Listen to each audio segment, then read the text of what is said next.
Hello बच्चों, कैसे हो? बढ़िया। आप बढ़िया तो मैं भी बढ़िया।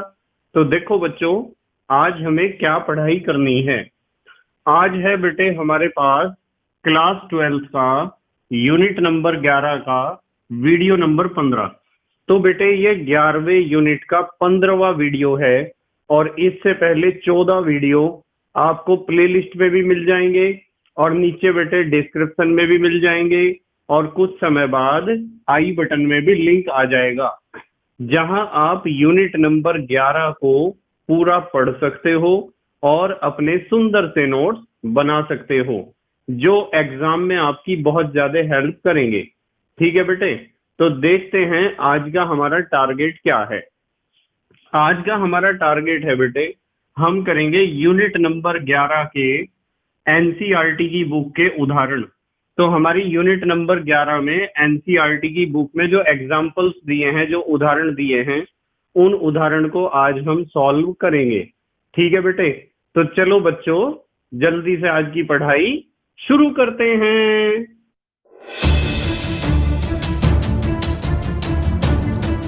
तो बेटे आज हमें करने हैं यूनिट नंबर 11 के एनसीईआरटी के उदाहरण। ठीक है बेटे, यूनिट नंबर 11 के एनसीईआरटी के उदाहरण। तो मैं यहां लिख दूं, पहले यहां मैं लिख रहा बेटे यूनिट नंबर 11 और एनसीईआरटी उदाहरण। ध्यान से देखेंगे सब बच्चे, यूनिट नंबर 11 के एनसीईआरटी के उदाहरण हम सॉल्व करेंगे। देखो बेटे, इन्होंने सबसे पहला उदाहरण क्या दिया है? उदाहरण नंबर 1। ध्यान से देखेंगे सब बच्चे, सबसे पहला उदाहरण क्या है? सबसे पहला उदाहरण है बेटे, निम्न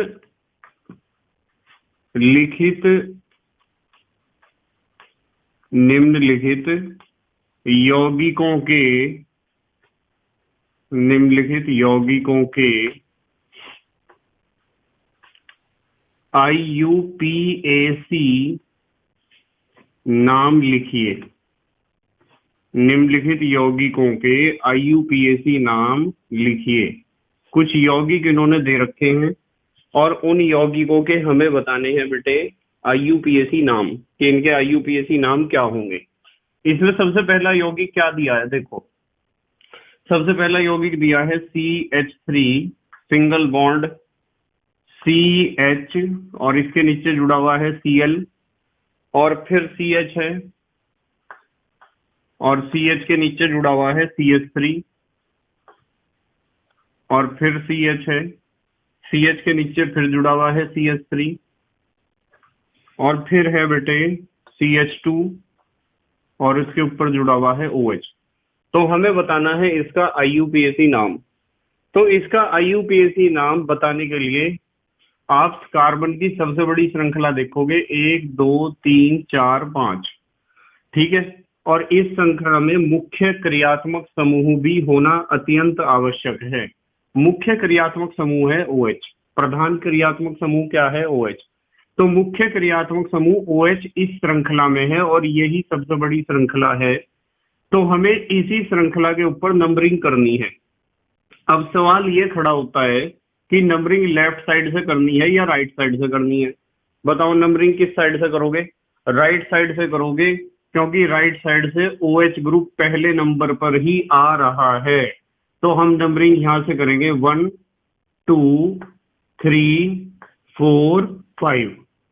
अब देखो ध्यान से, हमें एक बात समझनी है कि ये तो हो गया प्रधान क्रियात्मक समूह, पर जो ये Cl है क्लोरो, और ये मिथाइल है, और ये भी मिथाइल है। तो पहले क्लोरो को लिखूं या मिथाइल को लिखूं? क्लोरो शुरू होता है C से और मिथाइल शुरू होता है M से। और आपको पता है पूर्व लग्नों का नाम जब भी लिखा जाता है वो अल्फाबेटिकल ऑर्डर में लिखा जाता है, जितने भी प्रीफिक्स हैं उनका नाम। तो इसका मतलब हमें पहले क्लोरो लिखना चाहिए। हमें क्या लिखना चाहिए बेटे? क्लोरो। तो इसका मतलब क्लोरो कौन से नंबर पे? चौथे नंबर पे है। तो मैं यहां लिख दूं इसका नाम, इसका नाम होगा 4 क्लोरो। चौथे नंबर पे तो क्लोरो है। ठीक है बेटे, दूसरे और तीसरे पे 2 मिथाइल हैं। 2,3 डाई मिथाइल, दूसरे और तीसरे पे दो क्या है, मिथाइल।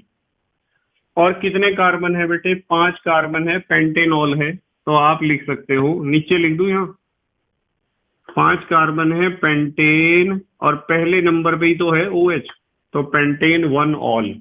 तो इसका नाम हुआ 4 chloro 2,3 di methyl pentane 1 all. देखो समझ में आई क्या बात। एल्कोहल के IUPAC नाम आपको सबसे पहले या दूसरे वीडियो में सिखाए गए थे, इस यूनिट के बहुत प्रैक्टिस कराई थी आपको। तो इसका नाम होगा 4 chloro 2,3 di methyl pentane 1 all. इसका सेकंड पार्ट देखो। अच्छा चलो सेकंड पार्ट देखते हैं क्या है। सेकंड पार्ट इन्होंने दिया है, एक बेंजीन रिंग दे रखी बेटे इन्होंने इस तरह की, ये बेंजीन रिंग बना ली हमने। इस बेंजीन रिंग के टॉप पे दे रखा इन्होंने OH, जोड़ दिया OH। यहाँ दे रखा बेटे इन्होंने CH3, ये जोड़ दिया CH3। और यहाँ भी बेटे इन्होंने दे रखा है, यहाँ इस जगह यहाँ भी दे रखा है CH3। इस तरह का यौगिक है। इसका हमें IUPAC नाम बताना है। तो पक्की बात है भाई, नंबरिंग तो यहीं से शुरू होगी 1, फिर चाहे इधर 2 लिख लो इधर लिख लो, दोनों तरफ से बराबर नंबर पे ही आ रहा CH3 यानी मिथाइल ग्रुप। 1 2 3 4 5 और 6 आ गया बेटे। अब बताओ मुझे कि मिथाइल ग्रुप कौन कौन से नंबर पे है, दूसरे नंबर पे है और छठे नंबर पे। तो हम कह सकते हैं दूसरे और छठे पे मिथाइल है, 2 6 डाई मिथाइल, दो जगह है ना मिथाइल, तो इसलिए डाई लिखा है। 2 6 डाई मिथाइल, और किसके ऊपर जुड़ा हुआ है, फिनॉल के ऊपर। 2 6 डाई मिथाइल फिनॉल, ये लिख सकते हो आप इसका IUPAC नाम, 2 6 डाई मिथाइल फिनॉल। अब आ जाओ आप नंबर थर्ड पे। अच्छा एक बात बताऊं आपको,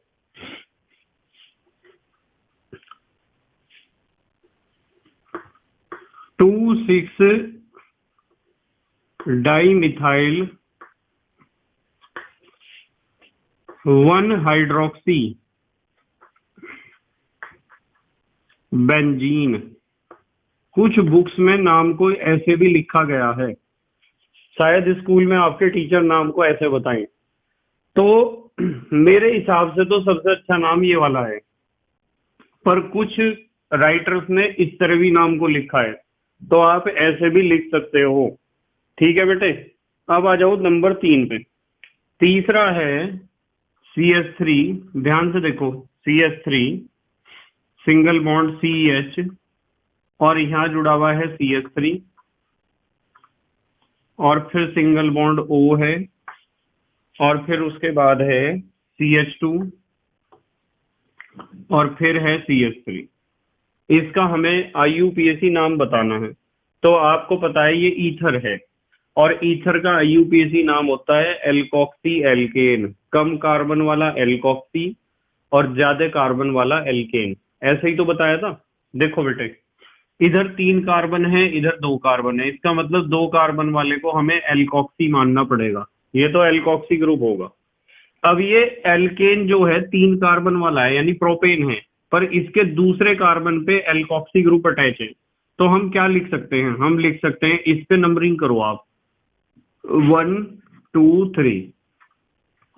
अब बताओ तीसरे नंबर पे कौन सा एल्कोक्सी है, 2 कार्बन वाला एल्कोक्सी। 2 कार्बन वाले एल्कोक्सी को हम क्या कहेंगे, इथॉक्सी। तो दूसरे नंबर पे इथॉक्सी है किसके, प्रोपेन के। तो एल्कोक्सी एल्केन में यहां नाम हो जाएगा 2 इथॉक्सी प्रोपेन। क्या नाम हो जाएगा बेटे, 2 इथॉक्सी प्रोपेन। बताओ समझ में आ रहा क्या आपके। दूसरे नंबर पे इथॉक्सी जुड़ा हुआ है, किसके दूसरे नंबर पे, प्रोपेन के दूसरे नंबर पर इथॉक्सी जुड़ा हुआ है। ठीक है बेटे। अब आ जाओ चौथे क्वेश्चन पे, इसके चौथे पार्ट। चौथे पार्ट में इन्होंने दिया है एक इस तरह का रिंग बनाया है, साइक्लोहेक्सेन जैसा। बेंजीन रिंग नहीं है, खाली साइक्लोहेक्सेन है, अंदर कुछ नहीं बनाए बॉन्ड। इसके यहाँ तो जुड़ा हुआ है NO2 ग्रुप, और बेटे यहाँ जुड़ा हुआ है OC2H5। जैसे आप इथॉक्सी भी कह सकते हो। ठीक है बेटे, तो नंबरिंग कहाँ से होगी? नंबरिंग जो सीनियर है वहां से होगी। ये सीनियर है, ये सीनियर नहीं है, तो 1 2 कर सकते हो आप। ठीक है, अंदर की तरफ लिख दी मैंने नंबरिंग। आप नंबरिंग चाहे बाहर लिख दो 1 2, कोई फर्क नहीं पड़ने का इस चीज से। एक तो इथॉक्सी है और एक है नाइट्रो। अब यूं बताओ, इथॉक्सी ई से शुरू होता है, नाइट्रो एन से शुरू होता है, तो पहले इथॉक्सी लिखना चाहिए या नाइट्रो लिखना चाहिए? पहले क्या लिखना चाहिए बेटे? ई पहले आता है एन से, तो इथॉक्सी लिखना चाहिए। तो हम लिखेंगे 1 पे इथॉक्सी है ना, तो 1 इथॉक्सी, क्या लिखेंगे बेटे? 1 इथॉक्सी, 2 नाइट्रो, 2 नाइट्रो, 6 कार्बन वाला साइक्लोहेक्सेन। 6 कार्बन वाला जो रिंग है उसका नाम क्या होगा बेटे? साइक्लोहेक्सेन। तो इसका नाम हो जाएगा 1 इथॉक्सी 2 नाइट्रो साइक्लोहेक्सेन। इस तरह हुआ हमारा पहला उदाहरण। ठीक है बेटे, अब देखो एक चीज और ध्यान रखनी है आपको। ये तो हो गया पहला। उदाहरण नंबर 2 देखो क्या है। उदाहरण नंबर 2, उदाहरण 2 में इन्होंने कहा है कि निम्नलिखित अभिक्रियाओं के संभव उत्पादों की संरचनाएं तथा उनके आईयूपीएसी नाम दीजिए। निम्न अभिक्रियाओं के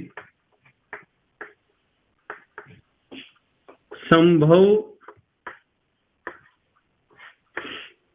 उत्पादों, उत्पाद माने प्रोडक्ट, जो क्रियाफल बनेंगे, की संरचनाएं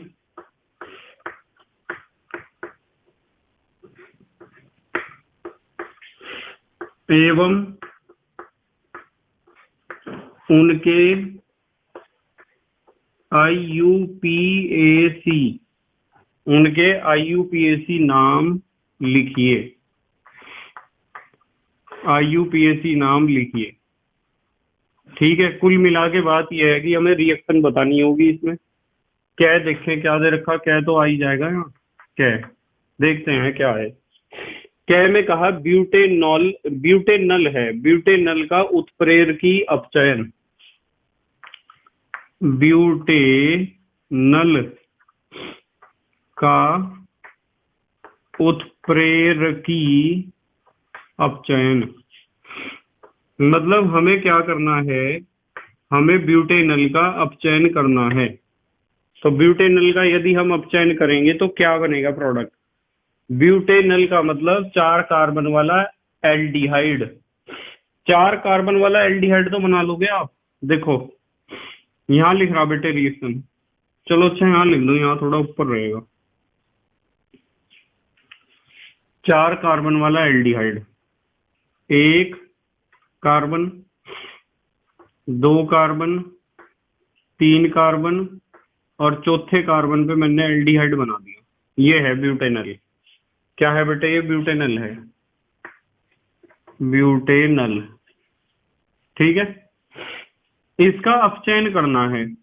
तो अपचयन का तो आपको पता है कि अपचयन होगा तो नवजात हाइड्रोजन यहाँ रिएक्शन करेगा और किसी उत्प्रेरक की उपस्थिति में रिएक्शन हो रहा है। जैसे निकिल उत्प्रेरक आप ले सकते हो, चलो मैंने उत्प्रेरक लिख दिया, या कोई भी ऐसा पदार्थ ले सकते हो जैसे लिथियम एल्यूमिनियम हाइड्राइड, जैसे सोडियम के ऊपर अल्कोहल डाल दो। ठीक है, तो जिससे हमें नवजात हाइड्रोजन प्राप्त हो जाए। मैंने आपको बता रखा कि बहुत सारे अपचायक हमने अपनी नोटबुक में नोट किए हैं, बहुत अच्छे अच्छे अपचायक। ऑक्सीकारक भी आपको नोट कराए हैं, अपचायक भी नोट कराए हैं, डिहाइड्रेटिंग एजेंट यानी निर्जली कारक भी नोट कराए हैं। तो क्या होगा बेटे? आपको तो पता चल गया होगा एकदम रिएक्शन कैसे प्रोसीड करेगी। क्या होगा बताओ? 2 H हैं, एक बॉन्ड टूट जाएगा, एक H तो इधर जुड़ेगा और एक H इधर जुड़ेगा। क्या बनेगा? यहाँ तो हो जाएगा CH2 और यहाँ हो जाएगा OH। तो ये बना CH3 CH2 CH2। यहाँ भी क्या हो जाएगा बेटे? CH2OH। ये बना कंपाउंड। अब ये यूं कह रहे हैं कि इनके आईयूपीएसी नाम बताना है इसका। 1 2 3 4, 1 2 3 4, 4 कार्बन वाला एल्कोहल ब्यूटेन 1 ऑल, पहले नंबर पे है ना OH, तो इसका नाम ऊपर लिख दूं मैं यहाँ, इसका नाम है ब्यूटेन 1 ऑल, ये नाम है इसका। ठीक है, IUPAC में आप तो नीचे लिखना इस नाम को, मेरे पास जगह नहीं है, नीचे थोड़ी कम है। इसका IUPAC में नाम क्या होगा बेटे? Butane 1 all. ठीक है। अच्छा, यदि मैं आपसे यूं पूछ लूं कि इसका सामान्य नाम बताओ क्या होगा, तो सामान्य नाम बता दोगे इसका? कितना है? ब्यूटाइल अल्कोहल है ना, और ब्यूटाइल अल्कोहल में भी ब्यूटाइल ग्रुप नॉर्मल है, तो इसका नाम होगा नॉर्मल ब्यूटाइल अल्कोहल। क्या नाम होगा? Normal butyl alcohol. ठीक है बेटे, पर इन्होंने हमारे से पूछा है IUPAC नाम, इसलिए ब्यूटेन 1 ऑल हम लिख सकते हैं इसमें IUPAC नाम। अच्छा, जल्दी से स्क्रीनशॉट लो, अगले क्वेश्चन देख रहे फिर। ले लिया बेटे स्क्रीनशॉट? ठीक है।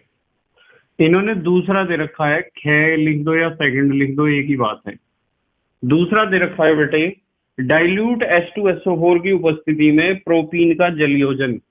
दूसरा दे रखा है, डाइल्यूट H2SO4 की उपस्थिति में, डाइल्यूट H2SO4 की उपस्थिति में प्रोपीन, प्रोपीन तो समझते हो आप, 3 कार्बन और डबल बॉन्ड का जलयोजन, यानी कि प्रोपीन के ऊपर जल का रिएक्शन हमें कराना है, और किसकी उपस्थिति में कराना है? अम्लीय माध्यम की उपस्थिति में। तो प्रोपीन तो आपको पता है, CH3 single bond CH double bond CH2, यही तो होता है प्रोपीन। आप प्रोपीन का जलयोजन प्रोपीन के ऊपर क्या करोगे? जल का क्रिया करोगे HOH का, और मैं यहां लिख दूं डाइल्यूट H2SO4 की प्रेजेंस में। किसकी प्रेजेंस में करेंगे बेटे? डाइल्यूट H2SO4 की प्रेजेंस में करेंगे। तो आपको पता है प्लस माइनस में टूटता है, और मार्कोनी-कॉव्स रूल लगेगा, इस बात को कान खोल के सुन लियो सब बच्चे। कौन सा नियम लगेगा बेटे? मार्कोनी-कॉव्स रूल। तो मार्कोनी-कॉव्स रूल में क्या होता है? ये बॉन्ड तो टूटेगा, ये बात तो पक्की है। नेगेटिव पार्ट जुड़ेगा कम हाइड्रोजन पर, OH ग्रुप यहां जुड़ेगा बेटे, OH, और H जुड़ेगा यहाँ। ठीक है, तो प्रोडक्ट क्या आएगा बताओ? यहाँ तो आएगा CH3, यहाँ आएगा CH, और यहाँ जुड़ा होगा OH, और यहाँ भी CH3। इस तरह का हमें प्रोडक्ट मिलेगा। अब यदि मैं पूछूंगी इसका नाम बताओ क्या है, तो आप एकदम बता दोगे, आइसोप्रोपाइल अल्कोहल है। पर इन्होंने तो बेटे IUPAC नाम पूछा है, IUPAC नाम। तो IUPAC नाम में बताने के लिए नंबरिंग करो 1 2 3। तो प्रोपेन 2 ऑल, दूसरे पे है ना OH, तो इसका नाम हुआ प्रोपेन 2 ऑल, ये हुआ इसका IUPAC नाम, प्रोपेन 2 ऑल। वैसे तो आइसोप्रोपाइल अल्कोहल आप इसे कह सकते हो, पर इन्होंने पूछा है हमारे से IUPAC नाम।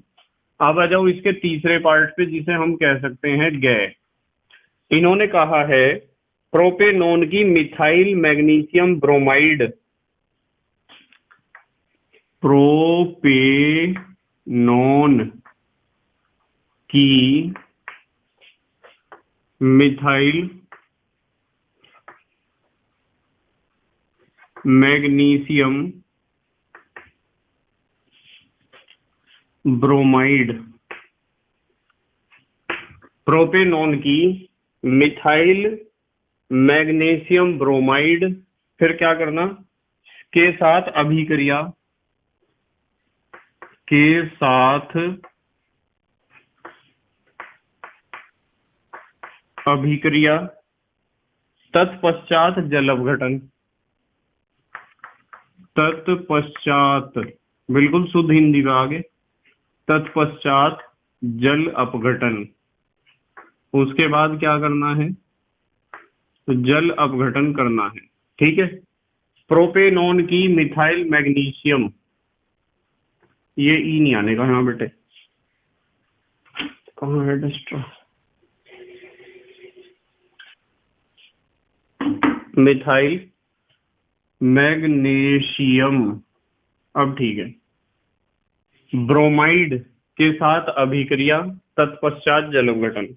देखो, ये जो प्रोपेनोन है ना, इससे बच्चे घबरा रहे होंगे कि प्रोपेनोन का क्या मतलब है। बेटे, प्रोपेनोन का मतलब 3 कार्बन वाला कीटोन। प्रोप का मतलब 3 कार्बन, तो 3 कार्बन वाला कीटोन तो बेटे एसीटोन होता है।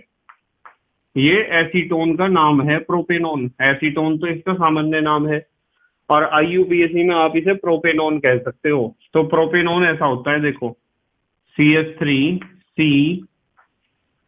CH3 डबल बॉन्ड O, ये है प्रोपेनोन। क्या है प्रोपेनोन, या फिर आप इसे कहते हो एसीटोन।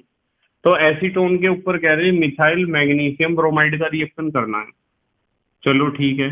मिथाइल का मतलब CH3, मैग्नीशियम का मतलब Mg, ब्रोमाइड का मतलब Br। तो मिथाइल मैग्नीशियम ब्रोमाइड तो एक ग्रिगनार्ड अभिकर्मक है। आपको नजर आ रहा होगा क्या है, ग्रिगनार्ड अभिकर्मक है। तो ये तो रिएक्शन सिखा रखा है मैंने। आपको पता है एक बॉन्ड टूटेगा, CH3 तो जुड़ेगा इधर, और इधर जुड़ेगा MgBr। तो इस कार्बन के ऊपर 3 CH3 आ जाएंगे। 1 CH3, 2 CH3 और 3 CH3। ये 3 CH3 आ गए इस कार्बन के ऊपर। और इस कार्बन के ऊपर और क्या जुड़ गया, OMgBr। अब ये यूं कह रहे, तत्पश्चात जल अपघटन। अब हमें इसका जल अपघटन भी करना है HOH से। बताओ कर लोगे क्या रिएक्शन? भाई आपको पता है ये वाला बॉन्ड टूटता है, इधर H और इधर OH। साइड प्रोडक्ट क्या निकलता है? साइड प्रोडक्ट निकलता है magnesium hydroxy bromide, MgOHBr। Magnesium hydroxy bromide तो निकल गया साइड प्रोडक्ट। मेन प्रोडक्ट देखो क्या आया, CH3 1, CH3 2 और CH3 3, और यहाँ जुड़ा हुआ है OH। देखो 3 CH3 और कार्बन पे OH, 3 CH3 कार्बन पे OH, ऐसा ही तो है। यदि कोई मेरे से इसका नाम पूछेगा तो मैं तो इसका नाम बताऊंगा टर्सरी ब्यूटाइल अल्कोहल। क्या नाम बताऊंगा? Tertiary butyl alcohol. पर इन्होंने हमारे से सामान्य नाम तो पूछा ही नहीं बेटे, इन्होंने तो आईयूपीएसी नाम पूछा है। तो आईयूपीएसी नाम बताने के लिए आप नंबरिंग करोगे, 1 2 3 कर दो इस तरह। चलो, तो दूसरे पे मिथाइल है, और क्या है यौगिक ये भाई, दूसरे पे मिथाइल है, और 3 कार्बन वाला अल्कोहल है प्रोपेनोल। प्रोपेन के दूसरे कार्बन पे OL लिखेंगे हम। तो 2 मिथाइल नाम हो जाएगा 2 मिथाइल प्रोपेन 2 ऑल, ये होगा इसका यूपीएससी नाम। दूसरे नंबर पे OH है ना, इसलिए प्रोपेन 2 ऑल लिखा है हमने, 2 मिथाइल प्रोपेन 2 ऑल। ठीक है बेटे, तो इस तरीके से आपको सॉल्व करना है उदाहरण नंबर 2। अब आ जाओ आप उदाहरण नंबर 3। यहां से लिख रहा बेटे मैं उदाहरण नंबर 3। देखते हैं उदाहरण 3 में इन्होंने क्या कहा है। उदाहरण 3 में कहा है निम्नलिखित यौगिकों को क्वथनांकों के बढ़ते क्रम में व्यवस्थित कीजिए। निम्न यौगिकों को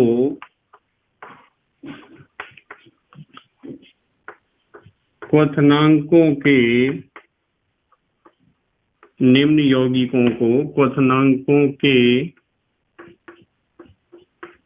बढ़ते क्रम में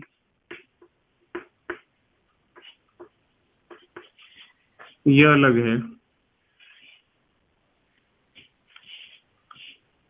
व्यवस्थित कीजिए।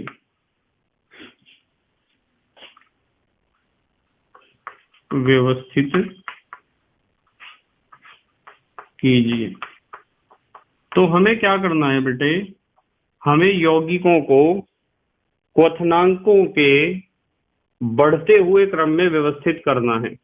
अब इसका पहला पार्ट देखो, क्या करके लिख दूं, क्या ही दे रखा है इसमें किताब में। एक तो दे रखा है pentane 1 all, pentane 1 all, comma, एक दे रखा है ब्यूटेन 1 ऑल,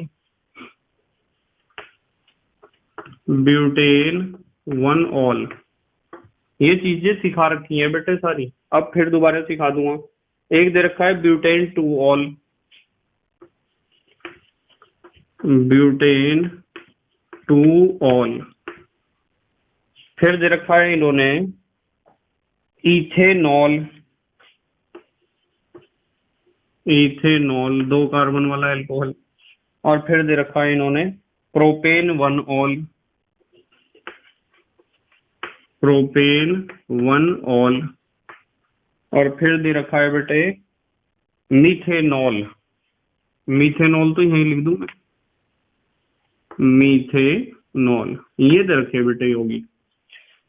देखो पेंटेन वन ऑल पता है ना, 5 कार्बन और पहले नंबर पे OH, इनके संरचना रफ पेज पर आप बना सकते हो पहले सबके। पेंटेन वन ऑल का मतलब 5 कार्बन है, पहले कार्बन पे OH है।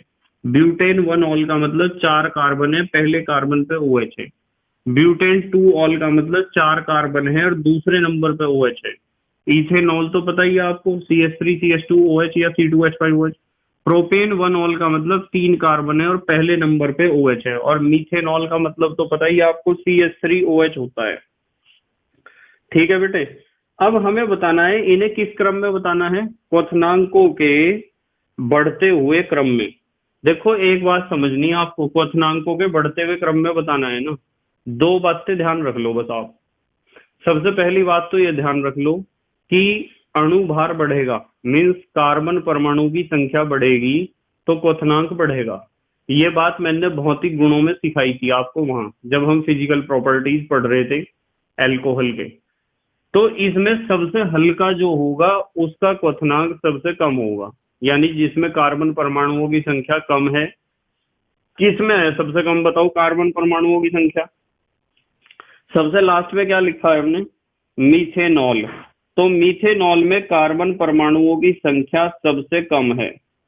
और बेटे मीथेनॉल में कार्बन परमाणुओं की संख्या सबसे कम है, तो हमें समझ जाना चाहिए कि मीथेनॉल का क्वथनांक भी सबसे कम होगा। एक ही तो कार्बन है मीथेनॉल में, तो आपको इन्हें व्यवस्थित करना है कार्बन परमाणुओं के बढ़ते हुए क्रम में। ठीक है, अभी इस बात को ध्यान रखो। देखो मैं आपको इसका उत्तर बताता हूं क्या होगा, यहां से लिख रहे हैं इसका उत्तर। सबसे कम कार्बन परमाणु इसमें है, मीथेनॉल में 1 कार्बन है। तो मैं सबसे पहले लिखूंगा मीथेनॉल को, ये लिख दिया। देखो मैं संरचना से ही बता रहा आपको, चलो ये मीथेनॉल है, सबसे हल्का है, तो इसका क्वथनांक सबसे कम होगा। अब 2 कार्बन वाला है क्या कोई, देख लो, ये रहा 2 कार्बन वाला, ये है इथेनॉल। 2 कार्बन वाला है, तो इसका मतलब ये है कि इसका अणु भार थोड़ा सा बढ़ गया, और अणु भार बढ़ने से क्या हुआ, क्वथनांक भी इसका बढ़ेगा। इसलिए बढ़ता है क्योंकि अणु भार जितना ज्यादा बढ़ता है, कार्बन परमाणुओं की संख्या जितनी बढ़ती है, अणुओं के बीच में लगने वाला वांडरवाल फोर्स उतना ही बढ़ता है। वांडरवाल आकर्षण बल बढ़ता है बेटे अणु भार बढ़ने के साथ साथ। और यदि वांडरवाल आकर्षण बल बढ़ेगा तो क्वथनांक तो बढ़ेगा ही, क्योंकि यूनिटी जो है वो डेवलप होगी, एकता में जो है वो डेवलपमेंट होगा, विकास होगा, ज्यादा एकता होगी। तो 1 कार्बन वाला लिखा, फिर 2 कार्बन वाला लिखा। अब यूं देखो 3 कार्बन वाला है क्या कोई, प्रोपेनॉल। ये रहा, कहाँ है, ये रहा प्रोपेन वन ऑल। क्या है, प्रोपेन वन ऑल। इसका मतलब 3 कार्बन वाला इसके बाद लिखा जाएगा, इसके ज्यादा क्वथनांक होगा। प्रोपेन वन ऑल 3 कार्बन और पहले कार्बन पे OH जोड़ दिया, ये हो गया 3 कार्बन वाला। अब सवाल है कि 4 कार्बन वाला है क्या कोई, तो 4 कार्बन वाला देखो है क्या, butane one all, butane two all. अब 4 कार्बन वाले तो 2 आ गए। एक तो 4 कार्बन वाला ऐसा एल्कोहल है जिसके पहले नंबर पे OH ग्रुप जुड़ा हुआ है, और एक 4 कार्बन वाला ऐसा एल्कोहल है जिसके दूसरे नंबर पे OH ग्रुप जुड़ा हुआ है। तो अब सुनो ध्यान से, जिसके दूसरे नंबर पे OH ग्रुप जुड़ा हुआ है उसे मैं पहले लिख रहा, देखो butane two all, CH3 CH2 CH CH3OH, butane two all. ये ब्यूटेन टू ऑल ही तो है, देखो 4 कार्बन दूसरे पे OH, ये हो गया butane two all. Butane one all इसके बाद लिखूंगा 1 2 3 4 हो गए और OH, 1 2 3 4 और OH, ये ब्यूटेन 1 ऑल है। अब आपके दिमाग में क्वेश्चन आ रहा होगा कि सर ब्यूटेन 2 ऑल का क्वथनांक कम क्यों दिखाया आपने, ब्यूटेन 1 ऑल का ज्यादा क्यों दिखाया? क्योंकि जब मैं भौतिक गुण एल्कोहल के आपको पढ़ा रहा था तो उसमें क्वथनांकों में मैंने बेटे एक बात सिखाई थी आपको। क्या सिखाया था? मैंने सिखाया था कि आपको एक बात तो स्पष्ट रूप से पता होनी चाहिए कि यदि कार्बन परमाणुओं की संख्या बढ़ेगी अर्थात अणुभार बढ़ेगा तो क्वथनांक बढ़ेगा एल्कोहल का। दूसरी बात मैंने बताई थी कि यदि आप प्राइमरी, सेकेंडरी और टर्सरी अल्कोहल की बात करते हो तो सबसे ज्यादा क्वथनांक प्राइमरी अल्कोहल का होता है और सबसे कम होता है टर्सरी अल्कोहल का। ये बात भी आपको सिखाई गई थी या आपने नोट्स में अपने लिख रखी होगी, ये बात आप देख लेना अपने नोट्स को, नहीं तो वीडियो देख लेना जिसमें मैंने एक्सप्लेन करा था अल्कोहल के भौतिक गुण, जिसमें एक्सप्लेन करे थे। तो ये बताओ मुझे, सेकेंडरी अल्कोहल नहीं है क्या? OH ग्रुप जिस कार्बन से जुड़ा हुआ है वो कार्बन तो बेटे सेकेंडरी कार्बन है। जब वो कार्बन सेकेंडरी कार्बन है तो मैं इसे सेकेंडरी ब्यूटाइल अल्कोहल कहूंगा और इसे कहूंगा primary butyl alcohol, because OH group जिस कार्बन से जुड़ा हुआ है वो कार्बन तो प्राइमरी है।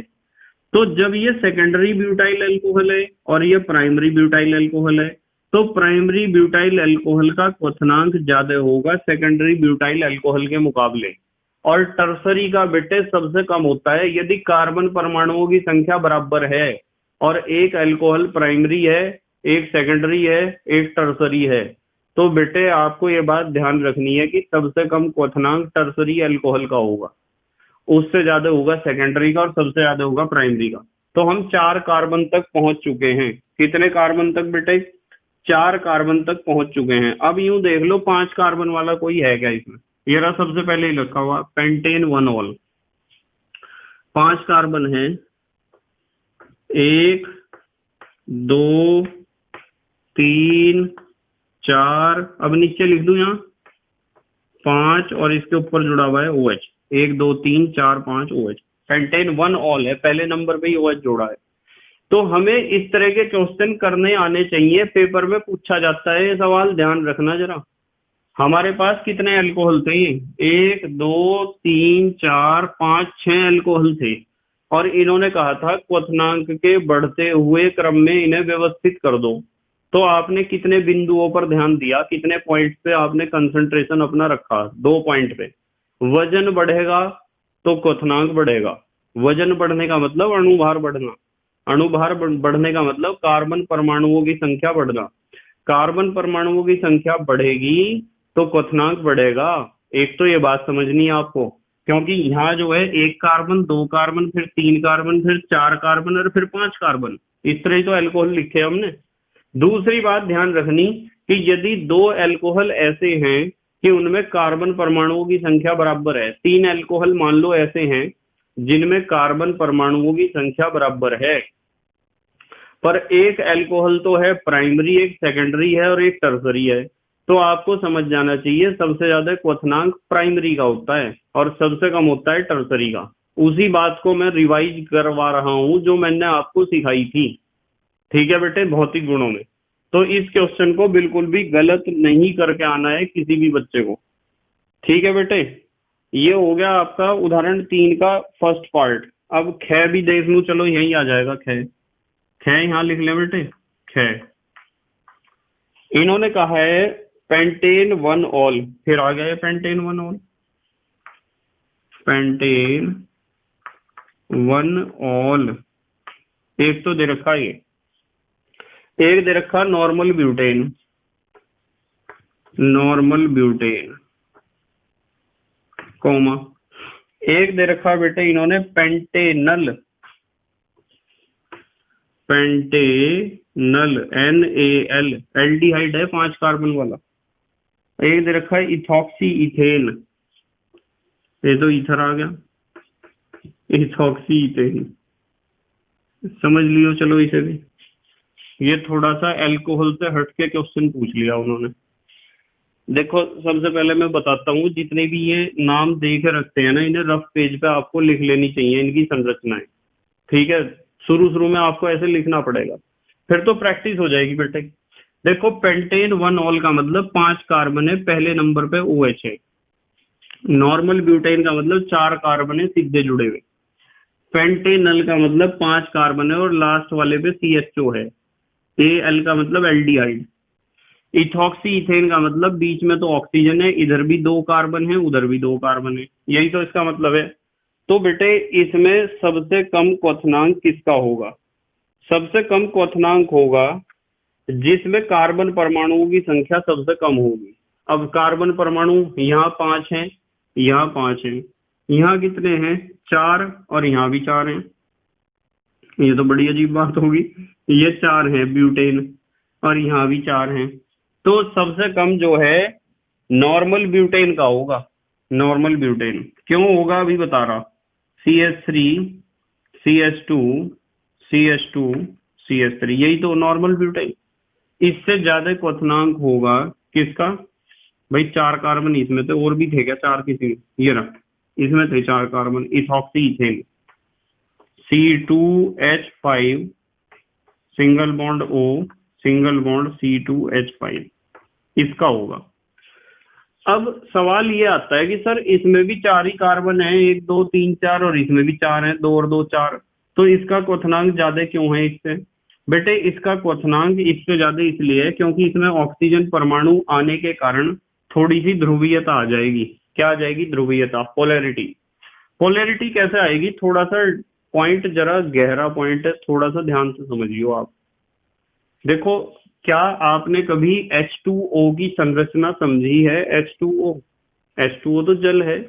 जल की संरचना जब भी आप बनाते थे तो जल की संरचना आप ऐसे बनाते थे कि ये ऑक्सीजन है, इधर और इधर क्या जुड़े हुए? हाइड्रोजन और हाइड्रोजन। आप क्या इसे इस तरीके से बनाते थे? Hydrogen oxygen hydrogen. ऐसे तो कोई भी बच्चा नहीं बनाता जल की संरचना सीधी बिल्कुल। जल की संरचना तो V के जैसी बनाता है, V शेप्ड। अब सवाल ये खड़ा होता है कि सर हम जल की संरचना ऐसी क्यों बनाते हैं? इसलिए बनाते हैं क्योंकि ऑक्सीजन एटम के पास 2 लोन पेयर ऑफ इलेक्ट्रॉन होते हैं इस तरह। भाई total number of electrons in outer most orbit of oxygen atom कितने होते हैं बताओ? ऑक्सीजन एटम की आउटर मोस्ट ऑर्बिट में टोटल नंबर ऑफ इलेक्ट्रॉन होते हैं 6। 1 2 3 4 और 5 और 1 6। 6 में से 2 इलेक्ट्रॉन ने तो बॉन्ड बनाने में पार्टिसिपेशन कर लिया, पर 4 इलेक्ट्रॉन तो बच गए। वे जो 4 इलेक्ट्रॉन बचे, वे 4 इलेक्ट्रॉन जो है 2 जोड़ों के रूप में नहीं रहेंगे इस तरह, यानी 2 लोन पेयर हैं।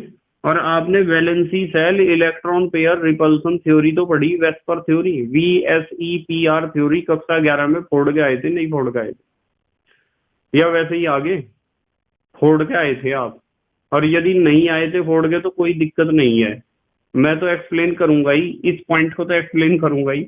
देखो मुझे यूं बताओ, सीधा संरचना क्यों नहीं होता है? ऐसा संरचना क्यों होता है?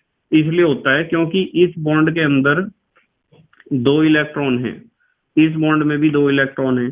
भाई ये दोनों इलेक्ट्रॉन नेगेटिव, ये भी नेगेटिव, ये भी नेगेटिव, ये भी।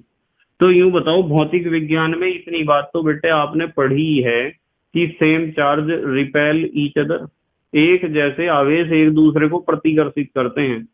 धन आवेश को प्रतिकर्षित करता है तथा ऋण आवेश को प्रतिकर्षित करता है। तो यूं देखो कि ये नेगेटिव, इन दोनों के बीच में प्रतिकर्षण लगेगा या नहीं लगेगा? रिपल्सन लगेगा। और ये लोन पेयर और ये बॉन्ड पेयर, इनके बीच में भी तो प्रतिकर्षण लगेगा। लोन पेयर और बॉन्ड पेयर के बीच में भी प्रतिकर्षण लगेगा। प्रतिकर्षण तो यहाँ भी लगेगा, बॉन्ड पेयर और बॉन्ड पेयर के बीच में, इसमें और इसमें। पर सबसे ज्यादा प्रतिकर्षण valency cell electron pair repulsion theory के अकॉर्डिंग लोन पेयर में होता है। सबसे ज्यादा धक्का ये देंगे एक दूसरे को, और फिर उससे कम प्रतिकर्षण यहाँ और यहाँ लगेगा, और सबसे कम यहाँ लगेगा। जब सबसे ज्यादा प्रतिकर्षण यहाँ लगेगा लोन पेयर और लोन पेयर के बीच, तो ये जो आपका बॉन्ड सीधा होना चाहिए था वो नीचे की तरफ को यहाँ और यहाँ मुड़ जाएगा। और जब बॉन्ड मुड़ गया तो बॉन्ड मुड़ने से क्या हुआ आपको पता है कि ये दोनों इलेक्ट्रॉन ऑक्सीजन की तरफ सरके हुए, ये भी ऑक्सीजन की तरफ सरके हुए, तो ऑक्सीजन आंशिक रूप से ऋणावेशित नहीं हो जाएगा जब ये वाला जोड़ा भी और ये वाला जोड़ा भी। ऑक्सीजन की विद्युत ऋणात्मकता हाइड्रोजन से ज्यादा होती है ना, तो ऑक्सीजन क्या होता है, यदि हम H2O की बात करें, ये H2O है, ये H2O है। ऑक्सीजन के ऊपर 2 इकाई आंशिक ऋणावेश होता है और हाइड्रोजन के ऊपर आंशिक धनावेश और आंशिक धनावेश। तो ऊपर वाला सिरा देखो ऋण ध्रुव नहीं है क्या, नेगेटिव पोल नहीं है ऊपर वाला सिरा। नीचे वाला देखो प्लस और प्लस, पॉजिटिव पोल नहीं है। तो जल एक ध्रुवीय अणु इसलिए है क्योंकि उसमें 2 ध्रुव हैं, ऋण ध्रुव और धन ध्रुव। और यदि ये होता बिल्कुल सीधा तो कहां से ऋण ध्रुव और कहां से धन ध्रुव बन जाते बेटे इसके ऊपर? कभी सोचा आपने इस बात को? यदि जल का अणु बिल्कुल सीधा हुआ करता तो माइनस और प्लस चार्ज तो इसके ऊपर डेवलप ही ना होते कभी। ये तो जो है इस तरह वी जैसा है, वी शेप्ड है। और जब वी शेप्ड है तो ऑक्सीजन एटम जो है, ऑक्सीजन एटम के ऊपर नेगेटिव चार्ज है। क्या है? Negative charge. और हाइड्रोजन एटम है जो दोनों, उनके ऊपर है पॉजिटिव चार्ज, धनावेश है। इससे हम कह सकते हैं कि जल एक ध्रुवीय अणु है। And the same process takes place in this case. भाई वहां हाइड्रोजन, ऑक्सीजन और हाइड्रोजन, बीच में ऑक्सीजन आ रहा और शक्ल हमें ऐसी दिखाई दे रही उसकी। तो हम भले ही से सीधा लिख रहे हो, शक्ल इसकी भी इसके जैसी है। समझ रहे आप? इसकी शक्ल इसके जैसी है, यानी ये बॉन्ड, ये स्ट्रक्चर बिल्कुल प्लेनर नहीं है, सीधा नहीं है, सरल रेखीय संरचना नहीं है।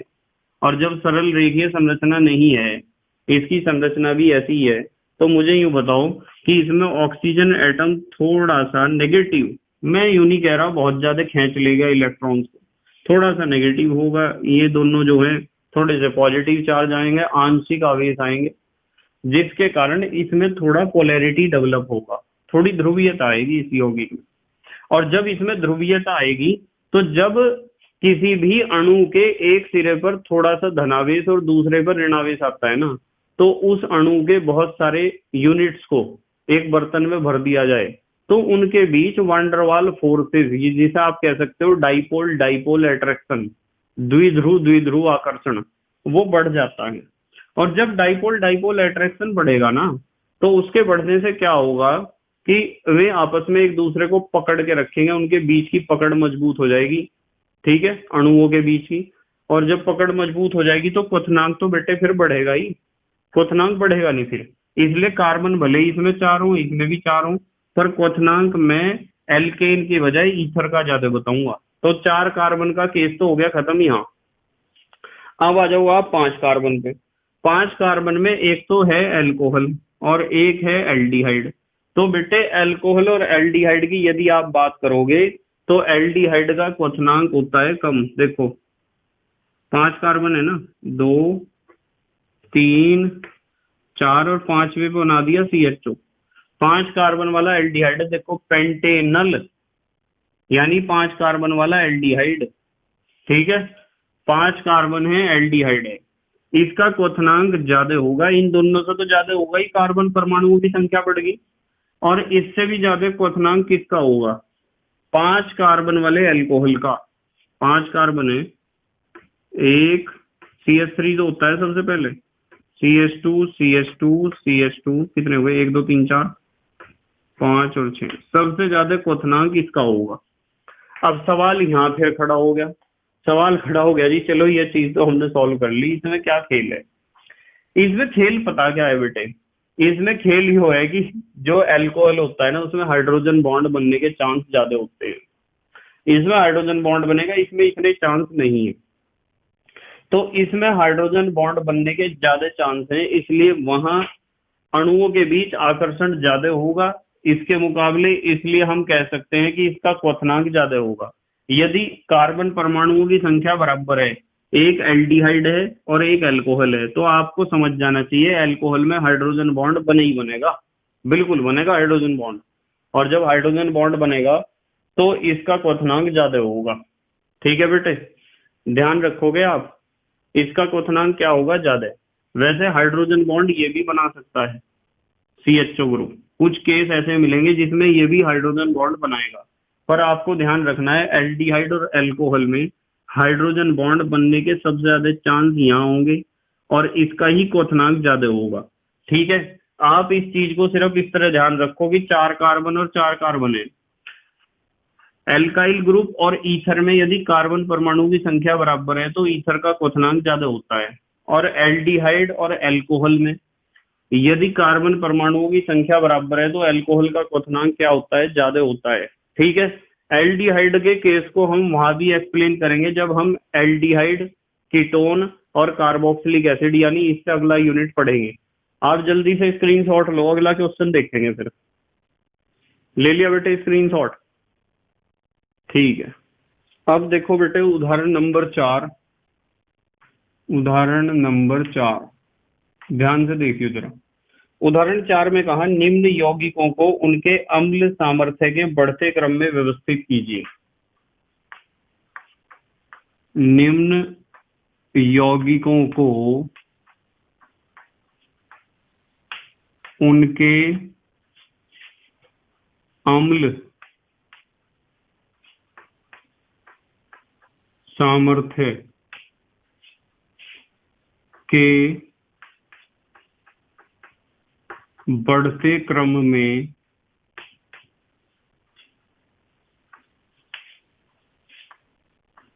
व्यवस्थित कीजिए।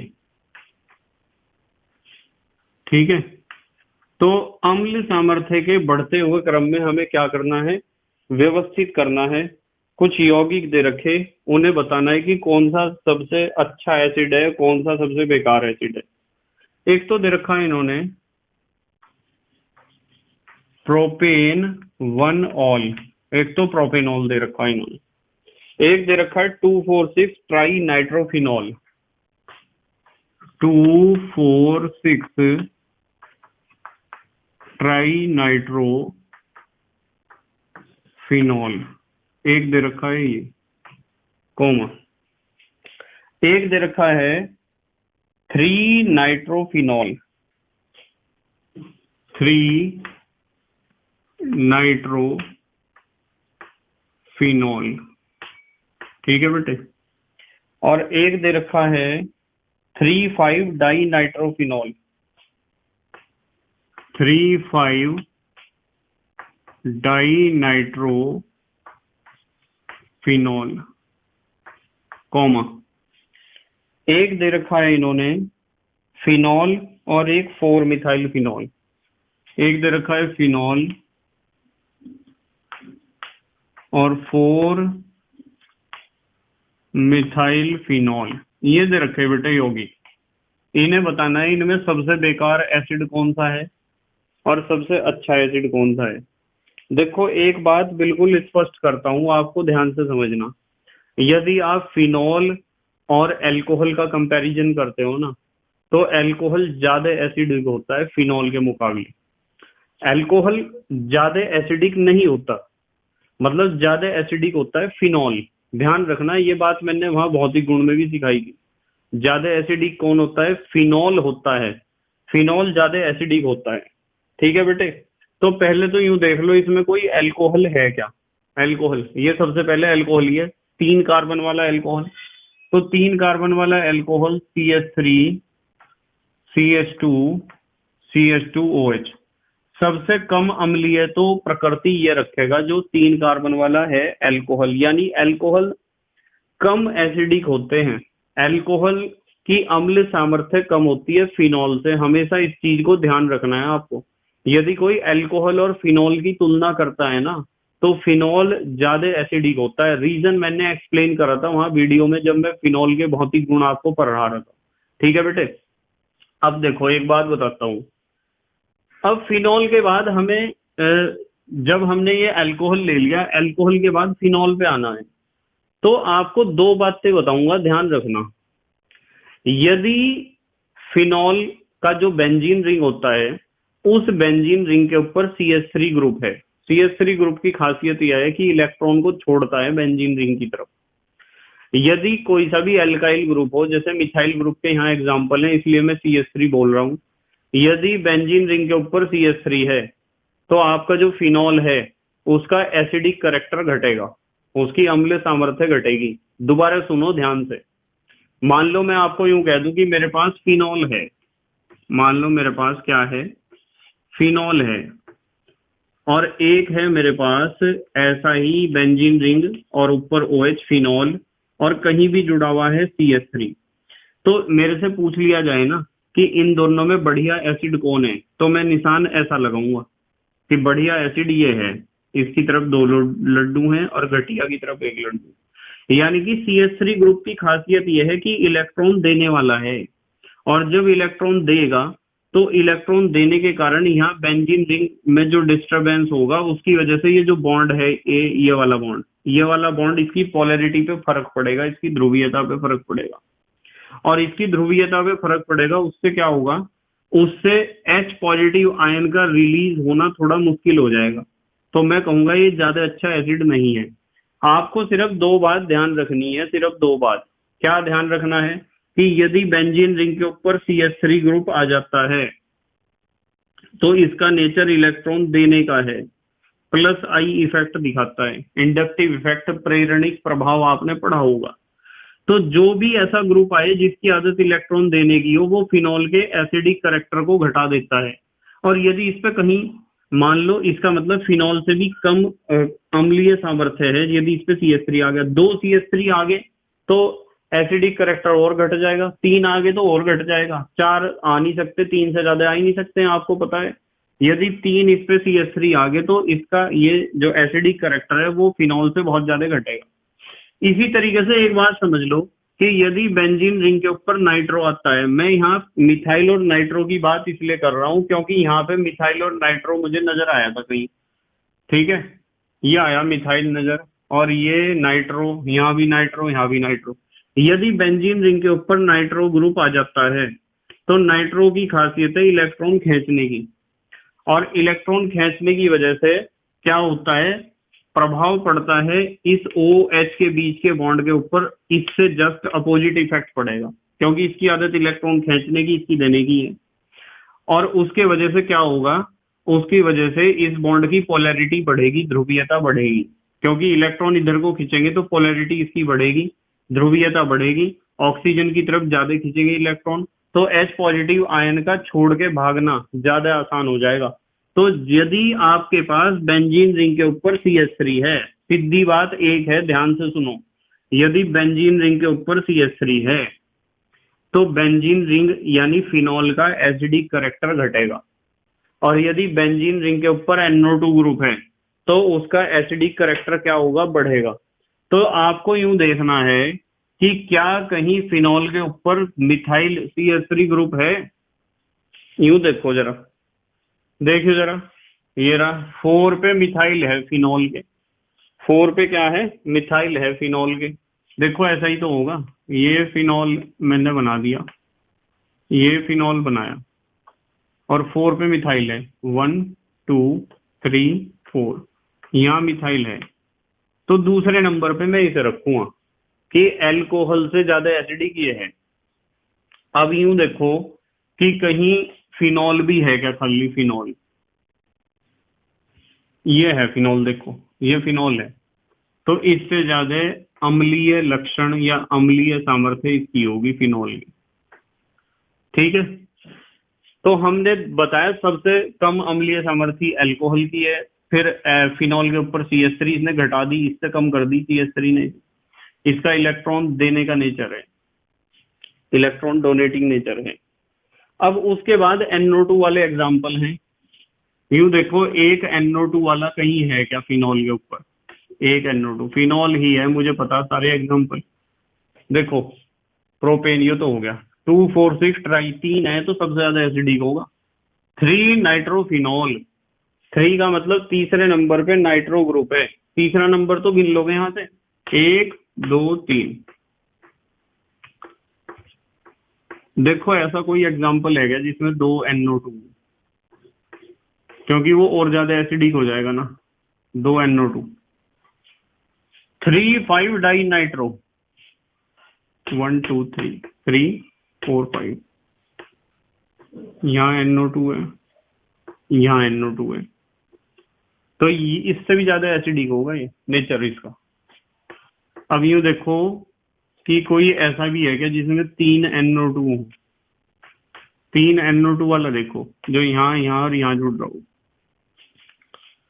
2 4 6 2 3 4 5 6 3 जगह नाइट्रो है। ठीक है, तो ये चीज भी आपको ध्यान रखनी पड़ेगी। सब 2 बातें सिखाई मैंने आपको, यहाँ सुन लो दोबारा ध्यान से। पहली बात क्या सिखाई? पहली बात बेटे सिखाई है कि यदि आप अल्कोहल और फिनॉल की तुलना करोगे ना, तो फिनॉल ज्यादा एसिडिक होता है। फिनॉल हमेशा ज्यादा एसिडिक होता है अल्कोहल के कंपैरिजन में, एक बात। दूसरी बात, यदि बेंजीन रिंग के ऊपर CH3 आ जाता है तो एसिडिक करेक्टर को घटा देगा। यदि बेंजीन रिंग के ऊपर क्या आ जाता है CH3, तो एसिडिक करेक्टर को क्या करेगा? घटा देगा। और यदि बेंजीन रिंग के ऊपर आ जाता है NO2, तो एसिडिक करेक्टर को बढ़ा देगा। जितने ज्यादा NO2 होंगे, अम्लीय सामर्थ्य उतनी ज्यादा हो जाएगी, एसिडिक करेक्टर उतना ज्यादा हो जाएगा। याद रखोगे इस बात को? पेपर में क्वेश्चन पूछे जाते हैं बेटे, ध्यान रखना इस चीज को, कभी एग्जाम में गलत करके आ जाओ आप। तो इस तरीके से आप इनका बता सकते हो, अम्लीय सामर्थ्य या एसिडिक करेक्टर या एसिडिक कैपेसिटी। अब आ जाओ आप, उदाहरण नंबर 5 देख रहा मैं क्या है। उदाहरण नंबर 5, उदाहरण 5 में कहा है निम्न अभिक्रिया से बनने वाले मुख्य उत्पाद की संरचना दीजिए। निम्न अभिक्रियाओं से बनने वाले, निम्न अभिक्रियाओं से बनने वाले मुख्य उत्पादों की संरचना दीजिए। करें बेटे क्वेश्चन? क्या देखते हैं क्या है। क्या इन्होंने दिया है 3 मिथाइल फिनोल का मोनोनाइट्रोकरण। 3 मिथाइल फिनोल, 3 मिथाइल फिनोल का मोनोनाइट्रोकरण या मोनोनाइट्रीकरण, या इसे यूं लिख दूं क्या मैं, मोनोनाइट्रेशन। ठीक है, मोनो माने एक, नाइट्रेशन का मतलब NO2 ग्रुप एक जोड़ना है। तो 3 मिथाइल फिनोल का मोनोनाइट्रेशन करना है हमें। सबसे पहले तो 3 मिथाइल फिनोल ही बना लें हम। बेंजीन रिंग, इसके ऊपर OH है तो फिनोल हो गया, तीसरे पे मिथाइल है, 1 2 3, लो ये है 3 मिथाइल फिनोल। इसका हमें करना है, क्या करना है बेटे? मोनोनाइट्रेशन करना है, यानी कि इसके ऊपर जोड़ना है NO2 ग्रुप। तो NO2 ग्रुप जोड़ने के लिए आपको पता है हमें रिएक्शन करनी पड़ेगी HNO3 के साथ। क्या लिखा मैंने? HNO3 समझाया था ना। डाइल्यूट लेना, डाइल्यूट। कंसंट्रेट लोगे तो फिर ज्यादा जगह भी रिएक्शन हो सकती है। और कंसंट्रेट H2SO4 की उपस्थिति इसलिए लेते हैं जिससे H2O निकल जाए। अब आपको पता है कि OH group ortho para director है। ध्यान से सुनियो, थोड़ा ध्यान से। पता है ना OH ग्रुप कैसा होता है? ऑर्थो पैरा डायरेक्टर होता है। जब ऑर्थो पैरा डायरेक्टर होता है तो इसका मतलब रिएक्शन ऑर्थो और पैरा पे होनी है। अब यदि मैं इस ऑर्थो पे कराऊं तो यहाँ तो भीड़ भड़का है, भीड़ भड़का है, हिस्टेरिक हिंड्रेंस है बहुत ज्यादा। तो इस ऑर्थो पे होने की बजाय इस ऑर्थो पे होगी रिएक्शन। एक तो रिएक्शन यहाँ होगी और कुछ में होगी यहाँ। भाई ऑर्थो और पैरा, यही तो जगह चाहिए हमें। तो ऑर्थो और पैरा पे रिएक्शन करानी, किसी यौगिक में तो यहाँ रिएक्शन होगी, यहाँ से H और यहाँ से OH निकलेगा, और किसी किसी यौगिक में यहाँ से H और यहाँ से OH निकलेगा। कुल मिला के बात यह है कि डिहाइड्रेशन तो होना ही है। कंसंट्रेट H2SO4 इसीलिए तो रख रखा हमने कि पानी को निकाल निकाल के बाहर फेंके हो। ठीक है, तो 2 तरह के प्रोडक्ट आएंगे। कुछ में तो मैं यहाँ जोड़ूंगा NO2, ये NO2 यहाँ जुड़ जाएगा ना, और कुछ में मैं यहाँ जोड़ूंगा NO2 यहाँ जुड़ जाएगा। यदि यहाँ से H यहाँ से OH निकला H2O, तो NO2 ग्रुप यहाँ जुड़ेगा। तो 2 तरह के प्रोडक्ट का मिक्सचर मिलेगा हमें। बेंजीन रिंग, टॉप पे OH और यहाँ CH3, एक तो यहाँ बना देंगे और एक यहाँ बना देंगे। बेंजीन रिंग, टॉप पे OH और यहाँ CH3 है। अब देखो कहाँ कहाँ जोड़ना हमें NO2। मान लो यहाँ हुई रिएक्शन, तो इसमें एक में तो NO2 आपको यहाँ जुड़ा हुआ मिलेगा, और एक में मान लो यहाँ हुई रिएक्शन, तो एक में NO2 आपको यहाँ जुड़ा हुआ मिलेगा। इस तरह के दो प्रोडक्ट का आपको मिक्सचर मिलेगा। ये जो पहला प्रोडक्ट है, नाम तो इन्होंने आखिरकार पूछा नहीं है, पर फिर भी जो पहला प्रोडक्ट है आप इसे बता सकते हो 3 मिथाइल 4 नाइट्रोफिनॉल। देखो 1 2 3 4, तीसरे पे मिथाइल है, चौथे पे नाइट्रो है, ठीक है। और फिनॉल के ऊपर 3 मिथाइल 4 नाइट्रो फिनॉल, इसका नाम बता दोगे। 1 के बाद 2 और फिर 3 फिर 4 फिर 5 और फिर बस 5 तक ही रहने दो।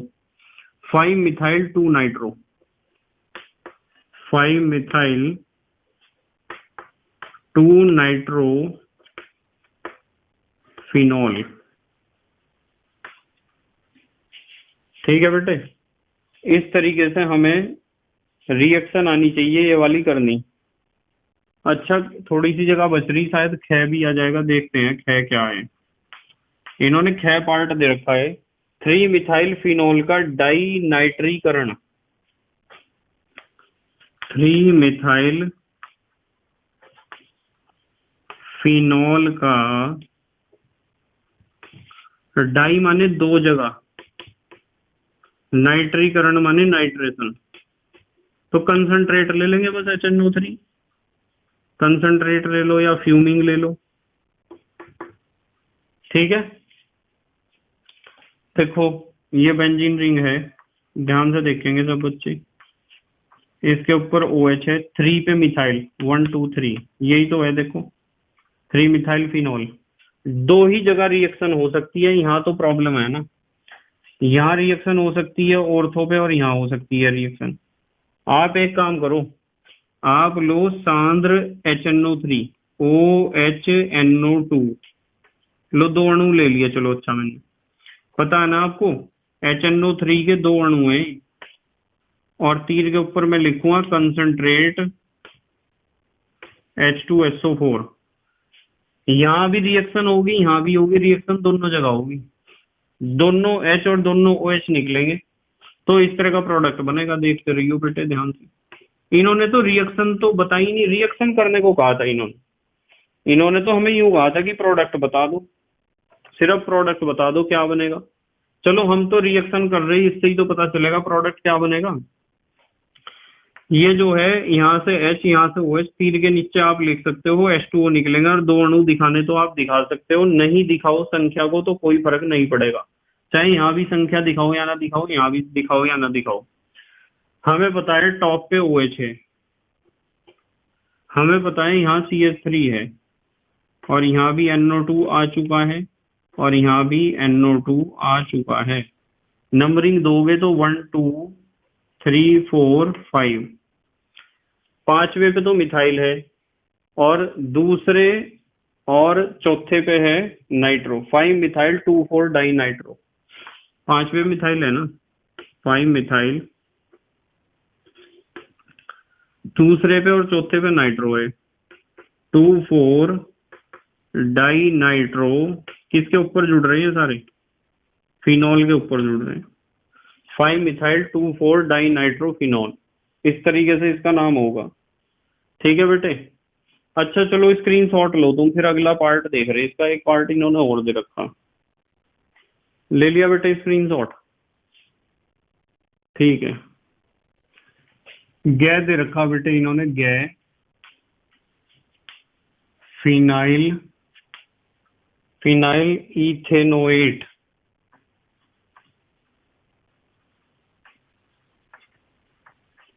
मोनोनाइट्रीकरण दे रखा, मोनोनाइट्रेशन लिख दूं मैं। नाइट्रीकरण को हम क्या कहते हैं? नाइट्रेशन। आप नाइट्रीकरण कह दो चाहे, ठीक है। देखो फिनाइल इथेनोएट, फिनाइल एसीटेट है इसका मतलब। देखो ये फिनाइल ग्रुप है, एसीटेट जोड़ दूं इस पे, COOCH3, देखो CH3 COO C6H5, phenyl acetate ही तो है। तो इसके ऊपर रिएक्शन करना है, एक एक जगह जोड़ना है हमें क्या, NO2 ग्रुप। तो आप एक काम कर लो, डाइल्यूट HNO3 ले लो। OH NO2 तो पता है ना, HNO3 तो लिखा बेटे। और ये डिहाइड्रेटिंग एजेंट ले लो, कंसंट्रेट H2SO4। इस जगह रिएक्शन हो सकती है, इस जगह हो सकती है। पर यदि आप यूं पूछोगी प्रोडक्ट कौन सा बनेगा, ज्यादा ये वाला बनेगा। मैंने आपको सिखाई थी ये बात कि यदि आप ऑर्थो और पैरा प्रोडक्ट की बात करो तो प्रोडक्ट जो पैरा प्रोडक्ट है वो ज्यादा मात्रा में बनता है, क्योंकि जो इलेक्ट्रोफाइल है उसका यहाँ अटैक करना ज्यादा आसान है, यहाँ अटैक करना ज्यादा आसान है उसका। ठीक है बेटे, तो यहाँ से H और यहाँ से OH निकल जाएगा और ये H2O as a side product. Main product आएगा बेंजीन रिंग, और बेंजीन रिंग के टॉप पे OH और यहाँ जुड़ जाएगा NO2। ठीक है, अब आप इसका नाम IUPAC में दोगे तो आप कहोगे चौथे नंबर पे नाइट्रो है फिनाइल इथेनोएट के। यहाँ ऊपर OH नहीं, क्या है, COOCH3। क्या है बेटे ऊपर, COOCH3 है ना। वो बार बार हम फिनॉल की वजह से OH लिख दिया, यहाँ आना चाहिए COOCH3। तो नंबरिंग करोगे 1 2 3 4, चौथे नंबर पे क्या है, नाइट्रो। तो आप इसका नाम लिख सकते हो 4 nitro phenyl ethanoate. Phenyl ethanoate था ना, 4 nitro phenyl ethanoate, 4 nitro phenyl ethanoate, ये इसका नाम होगा। तो इस तरीके से करना है आपको। उदाहरण नंबर 5। अब आ जाओ आप उदाहरण नंबर 6 पे। उदाहरण 6 देखते हैं क्या है। इन्होंने कहा निम्नलिखित अभिक्रिया टर्सरी ब्यूटाइल इथाइल ईथर बनाने के लिए उपयुक्त नहीं है। निम्नलिखित अभिक्रिया टर्सरी ब्यूटाइल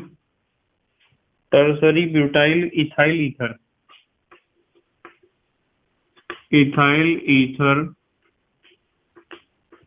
बनाने के लिए क्या नहीं है, उपयुक्त, यानी उपयुक्त नहीं है। कौन सी अभिक्रिया नहीं है, देखें जरा। C2H5ONA, एक तो दे रखा है इन्होंने C2H5ONA, सोडियम इथॉक्साइड, और इसकी क्रिया करा रहे टर्सरी ब्यूटाइल क्लोराइड के ऊपर।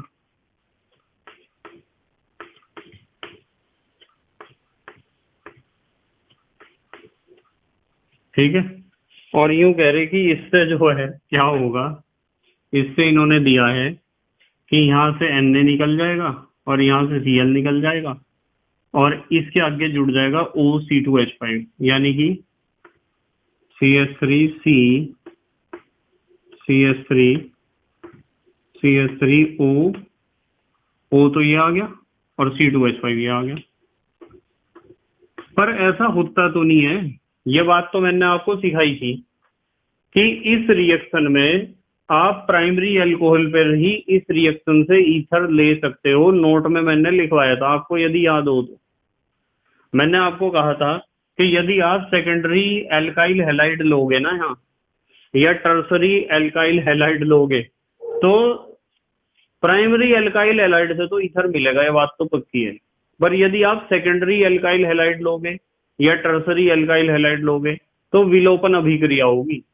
ठीक है, क्या होगा, ये एलिमिनेशन, विलोपन अभिक्रिया में क्या होता है कि आप सोच रहे कि यहाँ से Na और यहाँ से Cl निकल जाएगा। वास्तविकता यह है कि हाँ चलो, यहाँ से इस कार्बन पे से Cl उठेगा और इस कार्बन पे से या इस कार्बन पे से या इस कार्बन से H उठेगा, क्योंकि ये जो साइड प्रोडक्ट बनेगा C2H5OH भी बनेगा इसमें।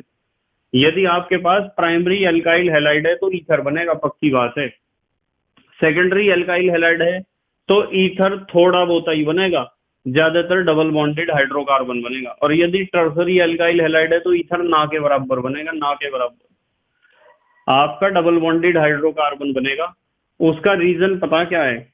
उसका रीजन ये है कि आपका जो ये इन्होंने सोडियम इथॉक्साइड जो लिया है, सोडियम इथॉक्साइड की खासियत ये है कि ये बहुत स्ट्रॉन्ग न्यूक्लियोफाइल है। क्या है? Strong nucleophile. तो जब ये स्ट्रॉन्ग न्यूक्लियोफाइल है और एक स्ट्रॉन्ग बेस है, तो ये तो जो है यहाँ से क्या करेगा, यहाँ से Cl और यहाँ से H को उठा के ही रहेगा, चाहे कुछ भी हो जाए। तो यहाँ से Cl यहाँ से H को उठा लेगा, फिर तो डबल बॉन्डेड हाइड्रोकार्बन बनेगा। अब ये क्या कहना चाह रहे हो तो देख लो। चलो खैर पहले देखें नंबर 1 में क्या पूछ रहे हैं हमारे। इस अभिक्रिया का मुख्य उत्पाद क्या होगा? होना तो चाहिए था ऐसा, पर होता नहीं ऐसा। इन्होंने कहा इस अभिक्रिया का मुख्य उत्पाद क्या होगा? इन्होंने कहा है इस रिएक्शन का मेन प्रोडक्ट बताओ क्या होगा। हम बता देंगे बिल्कुल क्या होगा। रिएक्शन तो हमने सीख रखी है वाली। देखो आप बनाओ tertiary butyl chloride CH3CCl CH3 tertiary butyl chloride है। इसका रिएक्शन आप किससे कराना? C2H5ONA से कराओ तो सही। पता क्या होगा? यहाँ से Na और यहाँ से Cl, एक तो NaCl, चलो नीचे लिख दूं, चलो NaCl बनेगा। इस कार्बन से Cl, इस कार्बन से H उठेगा। जब H उठेगा तो C2H5OH भी बनेगा यहाँ। चलो सारे प्रोडक्ट आगे लिखेंगे। NaCl शुरू में लिख दिया, बाद में लिख लेना आप। C2H5OH यहाँ से C, इस कार्बन से Cl, इस कार्बन से H, C2H5OH प्लस, देखो C2H5OH। जब एक यहाँ से उठ गया, एक यहाँ से उठ गया परमाणु, तो इस कार्बन और इस कार्बन के भी डबल बॉन्ड आ जाएगा ना। क्या बनेगा बताओ? CH3 तो ये है, C यहाँ डबल बॉन्ड आ गया, CH2 और यहाँ आ गया CH3। ये है मुख्य उत्पाद। यूं कह रहे कि इस अभिक्रिया का मुख्य उत्पाद, रिएक्शन होनी चाहिए थी ऐसे, पर होती है ऐसे। मेन प्रोडक्ट इसमें ये नहीं है, ये नहीं है, यही तो बेटे मेन प्रोडक्ट। क्या है मेन प्रोडक्ट? तो ये है। जब मेन प्रोडक्ट ये है तो बना दोगे उसका नाम। बताइए क्या नाम है इसका? 1 2 3, दूसरे पे मिथाइल है प्रोपीन के, 2 मिथाइल प्रोपीन। कुछ बच्चे लिखते हैं 2 मिथाइल प्रोप, नंबरिंग उधर से नहीं होनी चाहिए, डबल बॉन्ड की तरफ से होनी चाहिए। नंबरिंग डबल बॉन्ड की तरफ से होनी चाहिए। 1 2 3 ऐसे ही तो होनी चाहिए नंबरिंग। तो 2 मिथाइल प्रोपीन है इसका नाम। कुछ बच्चे लिखते हैं 2 मिथाइल, दूसरे पे मिथाइल प्रोप 1 इन। बेटे प्रोप तो हमेशा ही 1 इन होता है, प्रोपीन पे तो हमेशा ही, आपको पता होगा कि प्रोपीन पे हमेशा ही पहले नंबर पे डबल बॉन्ड होता है। अब सवाल यह है कि कभी कभी पेपर में पूछ लिया जाता है कि इस रिएक्शन में डबल बॉन्डेड हाइड्रोकार्बन क्यों बना है। इस रिएक्शन में डबल बॉन्डेड हाइड्रोकार्बन इसलिए बना है कि ये जो C2H5O नेगेटिव यहाँ बनेगा न्यूक्लियोफाइल, वो एक स्ट्रॉन्ग न्यूक्लियोफाइल है, प्रबल नाभिक नहीं है, पहली बात। दूसरी बात प्रबल अक्षार भी है, तो स्ट्रॉन्ग बेस भी है। रीजन देना चाहो तो ये वाला रीजन आप दे सकते हो, ठीक है। अच्छा इसका सेकंड पार्ट देखो क्या है। टर्सरी ब्यूटाइल इथाइल ईथर बनाने के लिए उपयुक्त अभिक्रिया लिखिए। Second part, tertiary butyl ethyl ether, मान लो ये बनाना हमें टर्सरी ब्यूटाइल इथाइल ईथर बनाने के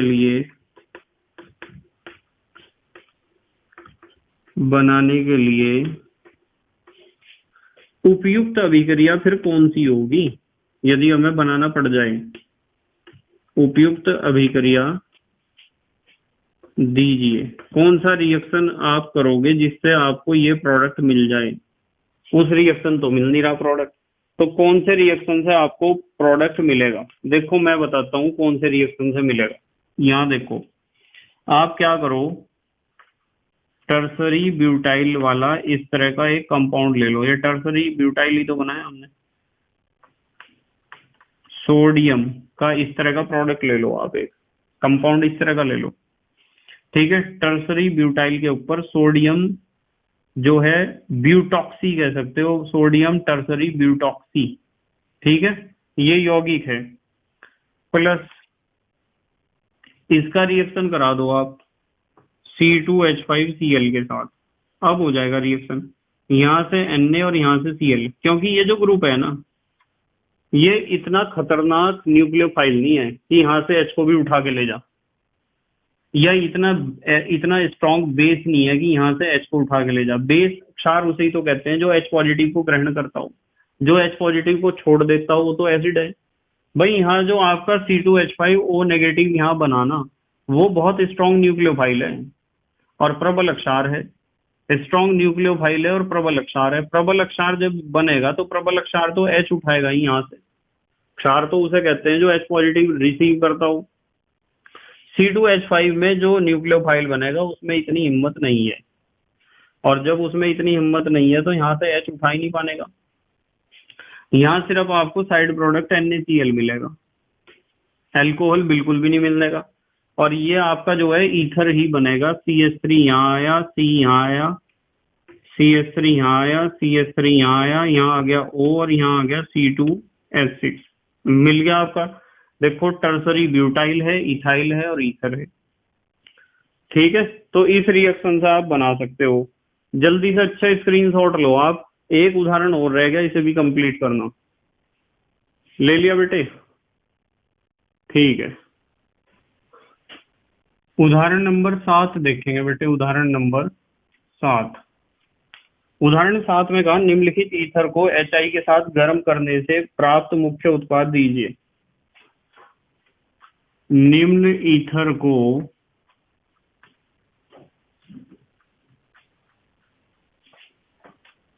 HI के साथ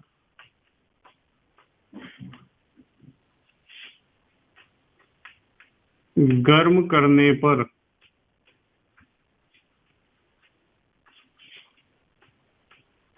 क्या बनेगा?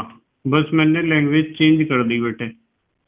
इसका मतलब तो वही है कि हमें HI के साथ गर्म करके बताना है। इसमें पहला देखो क्या दे रखा है इन्होंने। पहला दे रखा CH3 CH2 CH, और यहाँ भी CH3 जुड़ा हुआ है इस तरह, और फिर CH2 है, और फिर O है, फिर CH2 CH3 है, इस तरह है। इस तरह का कंपाउंड है। इस कंपाउंड के ऊपर हमें रिएक्शन करनी है HI की।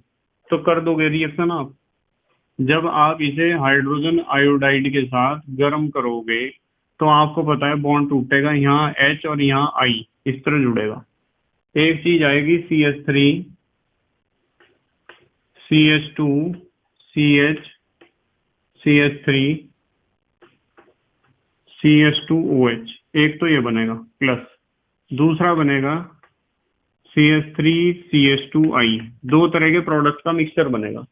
पहले वाला 1 2 3 4, 2 पे मिथाइल है, 2 मिथाइल 2 मिथाइल, 4 कार्बन है, ब्यूटेन 1 ऑल, एक तो ये बनेगा। और ये बताओ क्या है? 2 कार्बन है तो इथाइल, आई है तो आयोडाइड, इथाइल आयोडाइड, ठीक है। तो दो तरह के प्रोडक्ट का मिक्सचर मिलेगा, 2 मिथाइल ब्यूटेन 1 ऑल, और बेटे और क्या बना? इथाइल आयोडाइड बना। सेकंड पार्ट देखो इसका क्या है। सेकंड पार्ट में बेटे इन्होंने कहा है कि ये है कंपाउंड, यहां से लिख रहा हूं मैं, CH3 CH2 CH2 O C CH3 CH3 और फिर CH2 और फिर CH3, इसके ऊपर करनी है HI का रिएक्शन करना है। सिंपल सा रिएक्शन है, बॉन्ड तोड़ो, यहाँ H जोड़ो, यहाँ I जोड़ो, ठीक है, बना दोगे दोनों प्रोडक्ट। बताओ 3 कार्बन वाला alcohol, CH3 CH2 CH2OH, 3 carbon वाला एल्कोहल प्लस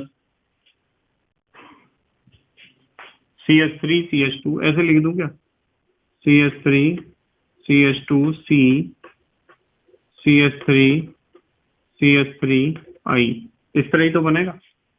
ये जो 2 प्रोडक्ट हमें मिले हैं, इनमें से 3 कार्बन वाला नंबरिंग करो, अच्छा 1 2 3, IUPAC नाम ही लिख रहे, चलो इनके। प्रोपेनॉल है ना, प्रोपेन पहले नंबर पे है ना, OH 1 ऑल, इसका नाम सबसे बड़ी श्रृंखला 1 2 3 4, यही तो बनेगी सबसे बड़ी श्रृंखला, या यूं चले जाते जब भी वही बात। दूसरे पे मिथाइल है, दूसरे पे ही आयोडो है, ठीक है, आयोडाइड भी दूसरे पे ही है। तो क्या नाम होगा, पहले M से मिथाइल लिखूं या I से आयोडो, ALMNOPQRST, ABCDEFGH I पहले आ गया, तो 2 आयोडो और 2 मिथाइल और 4 कार्बन है, तो क्या हो जाएगा, ब्यूटेन। ABCDEFGHIJKLM, M बाद में आ रहा, 2 आयोडो 2 मिथाइल, कितने कार्बन है, 4, ब्यूटेन, यही तो बनेगा बेटे, 2 आयोडो 2 मिथाइल ब्यूटेन, इस तरीके से प्रोडक्ट बन जाएगा। अब इसका तीसरा पार्ट देख लो आप, एक पार्ट और दे रखा है इन्होंने दिया है बेंजीन रिंग, इसके ऊपर CH2 है, फिर O है, और फिर बेंजीन रिंग है। थोड़ा ध्यान से देखना इस रिएक्शन को, इसमें बच्चे गलती कर देते हैं ज्यादातर। जब इसके ऊपर HI का रिएक्शन होगा ना, तो ज्यादातर बच्चे इस बॉन्ड को तोड़ेंगे, इस वाले को, इसे नहीं तोड़ना, इस बॉन्ड को तोड़ना इस केस में। अब सवाल ये खड़ा हो गया जी, क्यों तोड़ना ये वाला बॉन्ड, क्यों तोड़ना ये बॉन्ड, इसलिए तोड़ना, थोड़ा सा ध्यान से समझना पड़ेगा। हालांकि मैंने पहले सारे कंसेप्ट आपको क्लियर कर दिए हैं, बार बार आपको कहता हूं कि एक निश्चित क्रम में आप वीडियो देखा करो, अपने नोट्स बनाया करो हाथ से लिख के। पर यदि फिर भी आप नहीं कर पा रहे हो तो फिर तो बेटे प्रॉब्लम होगी, यदि आप एफर्ट नहीं दे रहे अपनी तरफ से। मैं तो अपनी तरफ से पूरा प्रयास कर रहा, आप यदि प्रयास नहीं कर रहे हो तो प्रॉब्लम बेटे आपको ही होनी है। इसलिए कहता हूं निश्चित क्रम में पढ़ो। देखो मैंने ये वाला बॉन्ड क्यों तोड़ा है, कारण बताता हूं इसका।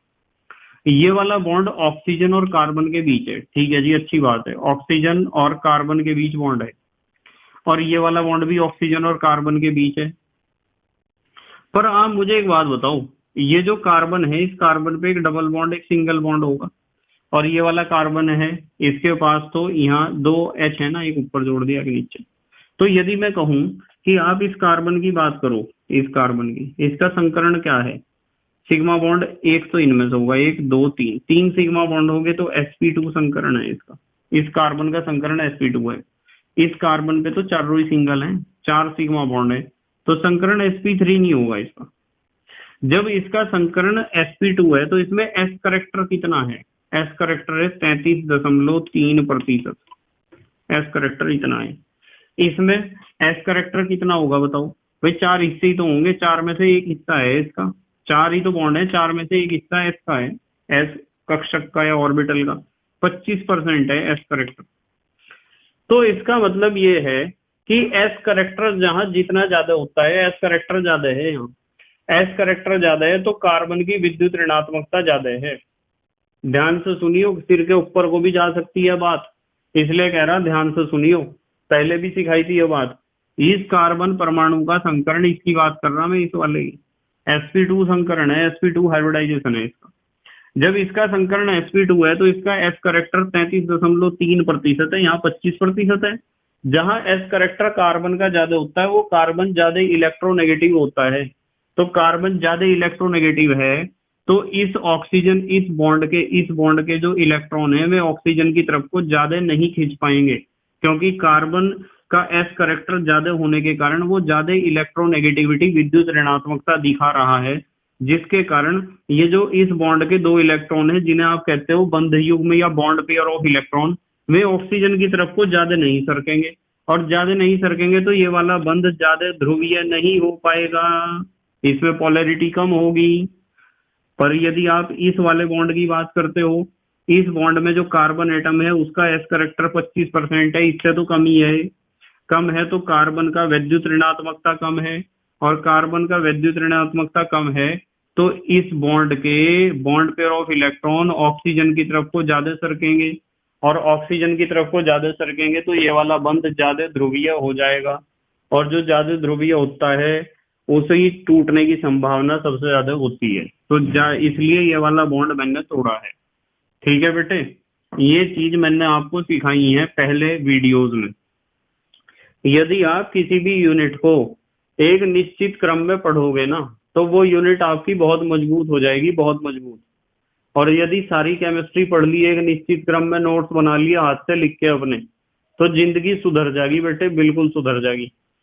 आलस्य को दूर भगाओ अपने से, ये बॉन्ड टूटेगा। कौन सा बॉन्ड टूटेगा? ये वाला बॉन्ड जो CH2 और O के बीच बना है। ठीक है, अब सवाल ये आता है जी, चलो बॉन्ड टूट गया, HI को जोड़ना है, यूं बताओ दोनों इलेक्ट्रॉन कौन लेके जाएगा? ऑक्सीजन ही तो लेके जाएगा। तो नेगेटिव चार्ज इस पे और इस पे पॉजिटिव। जब इस पे नेगेटिव है तो नेगेटिव वाले पे कौन जुड़ेगा आके? H इधर जुड़ेगा और I इधर जुड़ेगा। भाई जो नेगेटिव, जो इलेक्ट्रॉन खींच के ले जा रहा है उसकी तरफ भी तो पॉजिटिव वाला हिस्सा जुड़ना है आके। तो दो तरह के प्रोडक्ट का मिक्सचर मिलेगा हमें। एक तो ऐसा मिलेगा, देखो बेंजीन रिंग, और बेंजीन रिंग के ऊपर CH2 है और I है, और एक बेंजीन रिंग के ऊपर क्या है? OH। बेंजीन रिंग के ऊपर क्या आ जाएगा? OH। बताओ इनके नाम पता है क्या आपको? ये तो बेंजाइल आयोडाइड है। क्या नाम है इसका? Benzyl iodide. क्या नाम है बेटे? Benzyl iodide. मैंने सिखाए थे नहीं, बेंजाइल बेंजल बेंजो सिखाए थे, बेंजाइल बेंजल बेंजो सिखाए थे। और ये तो आपका जाना पहचाना है ही पुराना दोस्त, फिनॉल। क्या है? फिनॉल है। ठीक है बेटे, ये है फिनॉल। तो इस तरीके से हमारे उदाहरण कंप्लीट हो गए हैं सारे किताब के।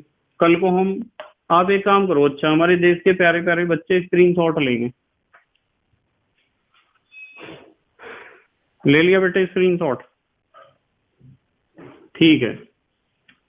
तो बेटे मुझे उम्मीद है कि आज का टॉपिक आपके समझ में आया होगा। जितने भी हमने क्वेश्चंस करे हैं NCERT के उदाहरण, ये आपके समझ में आए होंगे, पेपर में पूछे जाते हैं सवाल।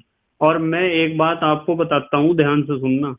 जिस बच्चे ने NCERT के सारे टॉपिक कर लिए हों, और NCERT के सारे उदाहरण भी कर लिए हों, और पाठ्य निहित प्रश्न भी कर लिए हों, और एक्सरसाइज के क्वेश्चन भी कर लिए हों, तो उसके लिए साइड बुक करना बहुत आसान टारगेट होगा।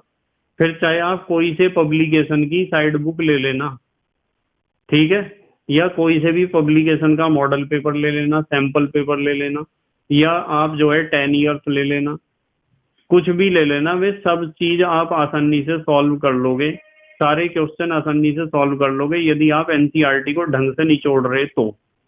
क्योंकि बेस तो यही है बेटे। ठीक है, इसलिए मैं कहता हूँ NCERT पे फोकस करो, थोड़ा किताब को पढ़ा भी करो NCERT को। और अपनी जो हेल्प बुक है, जो भी आपके स्कूल में लगवाई गई है या आपके कोचिंग में लगवाई गई है, उस हेल्प बुक के जो चैप्टर के बाद में क्वेश्चंस दिए होते हैं उन क्वेश्चंस को भी करा करो। एक यूनिट पूरी करो आप मेरे सारे वीडियो देखो किसी भी यूनिट के, और उसमें मैंने आपको उदाहरण भी कराए होंगे, पाठ्य निहित भी कराए होंगे, एक्सरसाइज भी कराई होगी लास्ट में या बीच बीच में जहां भी मौका मिलता है।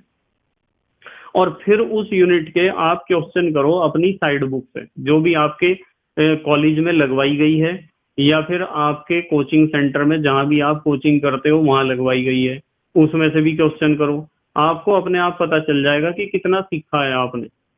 ठीक है बेटे, तो इसलिए ईमानदारी से मेहनत करो ईमानदारी से बस। ठीक है बेटे, तो हमने जो है NCERT के 11वीं यूनिट के उदाहरण तो कर लिए कंप्लीट। कल हम क्या करेंगे? कल हम करेंगे अपने 11वीं यूनिट के पाठ्य निहित प्रश्न। ठीक है, तो thank you very much for watching this video. Okay, bye.